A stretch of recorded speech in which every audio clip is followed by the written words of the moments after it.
Terrorism helps Republicans. The McCain campaign on the prospect of another attack on U.S. soil. Says John McCain's top advisor, quote, certainly it would be a big advantage for him. I cannot imagine why he would say it. It's not true. But Charlie Black admits to Fortune not only would another terror attack here in this country help McCain and the Republicans, but one in Pakistan last December already did. The assassination of Benazir Bhutto in December was, Black says, an unfortunate event, and it helped us. The nexus of politics and terror and John McCain, the political explosion with Dana Milbank, the unholy merging of counter-terror and presidential ambition with Richard Clark. Good evening. This is Monday, June 23rd, 134 days until the 2008 presidential election. The chief campaign strategist for Senator John McCain has told Fortune magazine that a terrorist attack on U.S. soil before the election would be a, quote, big advantage for the presumptive Republican nominee. Our fifth story on the countdown, the first rule of October Surprise is you do not talk about October Surprise. Senator McCain's immediate reaction upon learning what Mr. Black had said, quote, I cannot imagine why he would say it. It's not true. The McCain campaign then claiming Mr. Black did not remember making the comments in Fortune. Mr. Black himself deeply regretting the comments. Put them all together. Black deeply regrets something that his colleagues had claimed he could not remember. Charlie Black actually admitting that news of terrorism was good news for Senator McCain in New Hampshire, and that more of the worst news we could possibly get would be more good news for the Republican nominee in the general election. From Fortune magazine, the assassination of Benazir Bhutto in December was an unfortunate event, says Black, but his knowledge and ability to talk about it reemphasized that this is the guy who's ready to be commander-in-chief, and it helped us. As Wood, Black concedes with startling candor after we raised the issue, another terrorist attack on U.S. soil. Certainly, it would be a big advantage to him, says Black.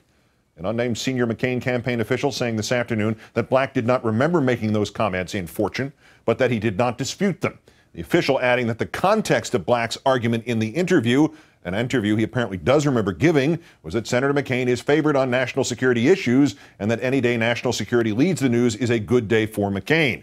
Mr. Black himself issuing a non-apology apology, expressing only regret for remarks he may or may not have made. Quote, I deeply regret the comments. They were inappropriate. I recognize that John McCain has devoted his entire adult life to protecting his country and placing its security before every other consideration.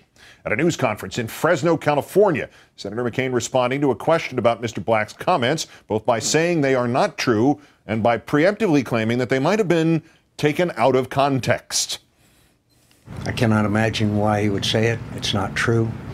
I've worked tirelessly since 9/11 to prevent another attack on the United States of America. My record is very clear. The Armed Services Committee on pieces of legislation, sponsoring with Joe Olbermann the 9/11 Commission so we could find out the causes and how to fix the challenges that we face as to the security of this nation. I cannot imagine it, and so I would, if he said that, and I do not know the context, I strenuously disagree. The Obama campaign tonight calling Charlie Black's comments to Fortune a complete disgrace.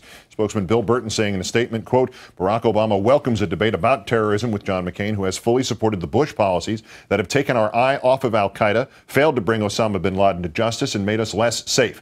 The fact that John McCain's top advisor says that a terrorist attack on American soil would be a big advantage for their political campaign is a complete disgrace and is exactly the kind of politics that needs to change.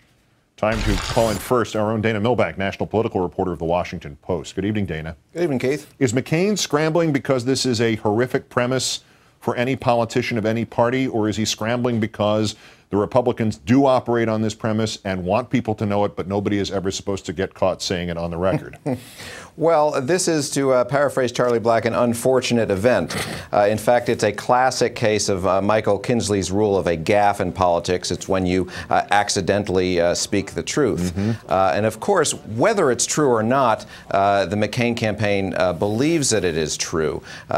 We in the Washington Post poll asked 11 different issues. Terrorism is the only one where John McCain has a sizable advantage over Barack Obama, but only 4% of people now say terrorism is the top issue. They need to make terrorism the top issue. They're not supposed to say it this way, though. It's not true and or it's taken out of context, the Senator McCain's knee-jerk responses here Are they his knee-jerk responses to anything that does not fit the day's preset schedule, the agenda? I mean, regardless of whether there's truth or context having anything to do with it, I mean, they can drum up those charges sort of after the fact? Well, I think that's sort of spin 101 as they were trying to sort of grasp how big this potential scandal was here. And I think as it became clearer throughout the day, there was more of a full-throated attempt to say, look, we're going to distance ourselves from this remark. But the fact of the matter is McCain can't really come out there and say it's not true. It doesn't mean that he wishes for another terrorist attack, but it's an indisputable fact that they believe that anything that will bring terrorism front and center is good for him. It's the same thing that the president did in 2002, 2004, and 2006. All right, let's put the shoe on the other foot, Dana. I mean, what would the reaction, do you think, be if Senator Obama's chief strategist or anybody even remotely connected to his campaign said that a terrorist attack on U.S. soil would benefit his candidacy? What kind of world would we be living in tonight?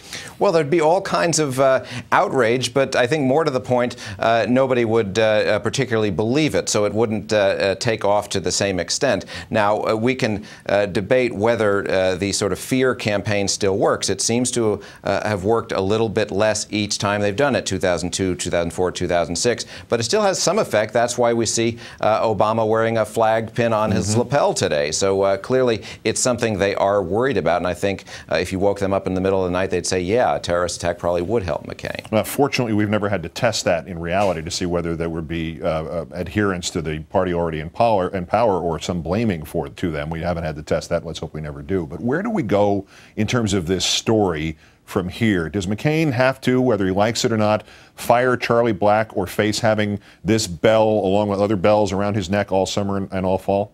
Well, he's going to wait and see. I imagine they're certainly going to hope that this becomes a 24-hour thing that blows over, which it well could be, depending on what events happen in the coming days. But if it keeps being brought back to them, they'll have to take some action here.